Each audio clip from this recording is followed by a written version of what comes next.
2026 ජනවාරි 3 වෙනිදා මුළු ලෝකයම උඩු යටිකුරු කරමින් දකුණු ඇමරිකාවෙන් වාර්තා වූ ඒ පුවත දශක ගණනාවක ලෝක දේශපාලන ඉතිහාසය සදහටම වෙනස් කළ වෙනිසියුලාවේ වසර 12ක් බලය හෙබ වූ නිකොලෝස් මදුරෝ සහ ඔහුගේ බිරිඳ සිලියා ෆ්ලෝරස් ඇමරිකානු විශේෂ බලකාය විසින් අත්අඩංගුවට ගනු ලැබුවේ ලෝකයම මවිතයට පත් කරමින්. මේ සාමාන්‍ය වැටලීමක් නොවේ. මේ ඔපරේෂන් ඇබ්සලූට් රිසෝල් ලෙස නම් කළ අති නවීන යුද උපක්‍රම සහ බුද්ධි තොරතුරු මත පදනම් වූ දැවැන්ත මෙහෙයුමක්. මදුරෝ අල්ලා ගැනීමට ඇමරිකානු ඩෙල්ටා පෝස්ට් බටයන් කැරකස් නුවරට ඇතුල්ලුනේ කොහොමද? අත්අඩංගුවටගත් මදුරෝ දැන් රඳවා සිටින්නේ කොහෙද? ඇමරිකානු නීතිපති පෑම් බොන්ඩි ඔහුට එරෙහිව ගොනු කර ඇති බරපතල චෝදනා මොනවාද සහ මේ හරහා ඇමරිකාව මුළු ලෝකයටම දුන්නු පණිවිඩය කුමක්ද? අද අපි මේ වීඩියෝව තුලින් විමසා බලන්නේ අන්තර්ජාලයේ කැළඹු මේ සුවිශේෂී පුවතේ සත්‍ය ඇතුළාන්තයයි. වීඩියෝව අවසානයේ දක්වා නරඹන්න. මන්ද මෙහි අන්තර්ගත වන්නේ මෙතෙක් හෙළි වූ අතිශය රහසිගත තොරතුරු සමූහයක්. එහෙනම් අද රැඳෙන්න කියලා ආරාධනා කරනවා මේ සුවිශේෂී වීඩියෝවේ අවසානයතෙක්.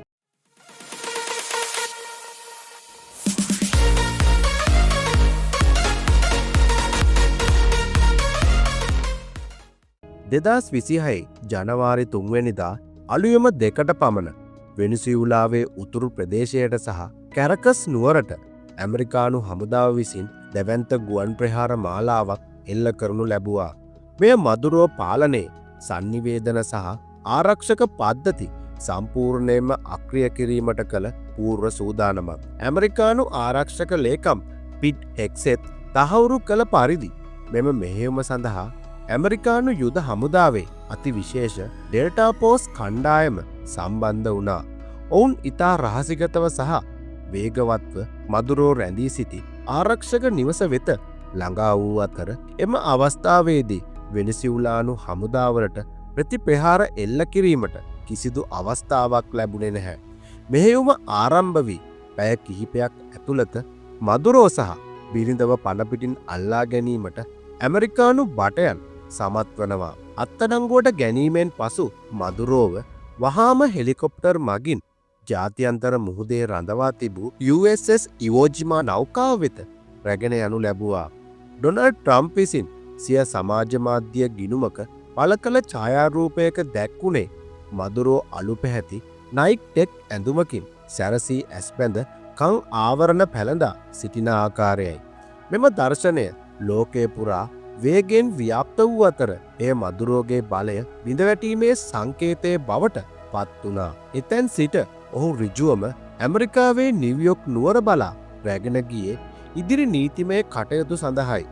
මදුරෝ මෙලෙස ඍජු හමුදා මෙහෙයුමකින් අල්ලා ගැනීම ලෝක ඉතිහාසයේ රාජ්‍ය නායකයෙකුට අත් වූ දුර්ලභ ඉරණමක් ලෙස සැලකෙනවා. නිකොලෝස් මදුරෝ සහ සිලියා ෆ්ලෝරස් ඊයේ රාත්‍රියේම නිව්යෝක් වල ඇති බ්‍රූක්ලින් බන්ධනාගාරය වෙත රැගෙන එනු ලැබුවා.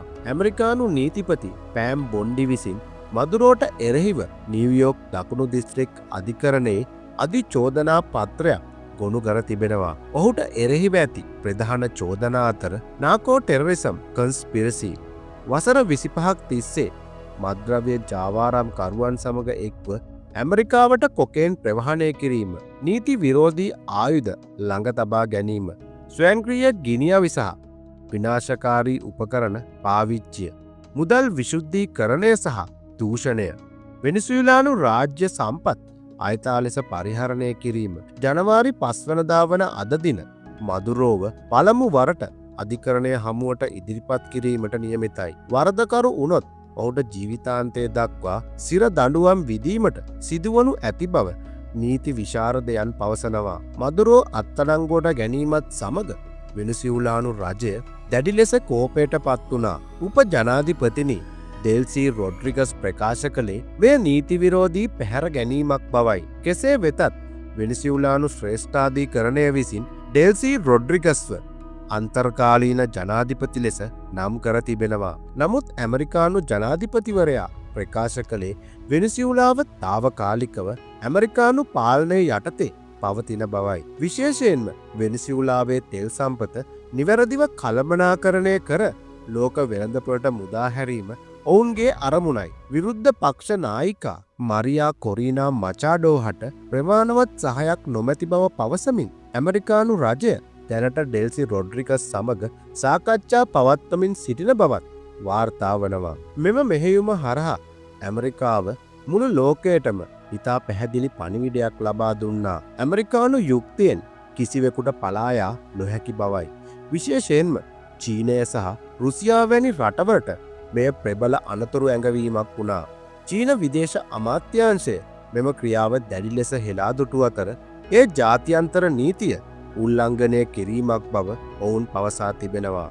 නමුත් ඇමරිකාව පෙන්වා දී ඇත්තේ තම ජාතික ආරක්ෂාවට තර්ජනයක් වන ඕනෑම ඒකාධිපතියෙකු ඕනෑම මොහොතක පාලනය කිරීමට තමන් සතු යුද සහ බුද්ධි ශක්තිය ඕනෑවටත් වඩා ප්‍රමාණවත් බවයි. මෙය ලෝක දේශපාලනයේ ඇමරිකානු ආධිපත්‍යය යළි තහවුරු කළ මොහොතක් ලෙස හඳුන්වන්න පුළුවන්. නිකොලෝස් මදුරෝගේ අත්අඩංගුවට ගැනීම වෙනිසියුලාවේ නව පරිච්ඡේදයක ආරම්භයයි.